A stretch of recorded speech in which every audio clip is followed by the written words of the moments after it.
Hello, কেমন আছেন সবাই? নেহাজ ডায়েরির আরও একটি ভিডিওতে আপনাদেরকে স্বাগত জানাই। দিনটা ছিল 3 ফেব্রুয়ারি। আমার ভীষণই পছন্দের একটা দিন, কারণ আজ ছিল আমাদের ওয়েডিং অ্যানিভার্সারি। সকালে ঘুম থেকেই উঠে দেখি ও আমার জন্য রুমটাকে খুব সুন্দর করে সাজিয়েছে। সব কাজকর্ম মিটিয়ে একটু রেডি হয়ে নিয়েছিলাম আজকের লাঞ্চ ডেটে যাবার জন্য। তারপরে মাকে বাই করে আর বেরিয়ে পড়লাম। আজ আর কোনো রেস্টুরেন্টে যাইনি, আজ গেছিলাম একটা পাইস হোটেলে। নাম ছিল হোটেল সিদ্ধেশ্বরী আশ্রম। অনেক দিন ধরেই শুনেছিলাম, আজ সময় সুযোগ দুটোই ছিল, তাই চলে এলাম। তারপরে এখানে এসে নিজেদের পছন্দ মতো খাবার অর্ডার করে নিয়েছিলাম আর একটু ওয়েট করছিলাম খাবারের জন্য। অনেক রকমেরই খাবার অর্ডার করা হয়েছিল। খাবার নিয়ে সত্যিই কোনো কথা হবে না, সত্যিই খুব দারুণ ছিল খাবারগুলো।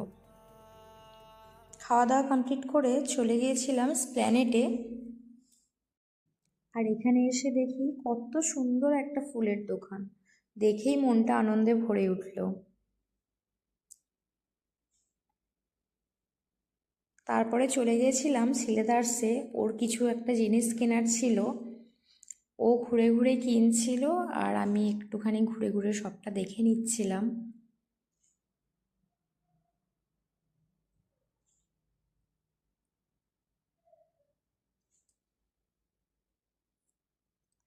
তারপরে ওখান থেকে বেরিয়ে দুজনে একটু কুলফি খেয়ে নিয়েছিলাম। আজকের দিনটা দুজনে মনের মতো করে বেশ আনন্দ করে কাটানো হলো। অ্যানিভার্সারি তো প্রত্যেক বছরই আসবে, কিন্তু এই স্মৃতিগুলো মনের মধ্যে থেকে যাবে। আজকের ভিডিওটা এখানেই শেষ করলাম।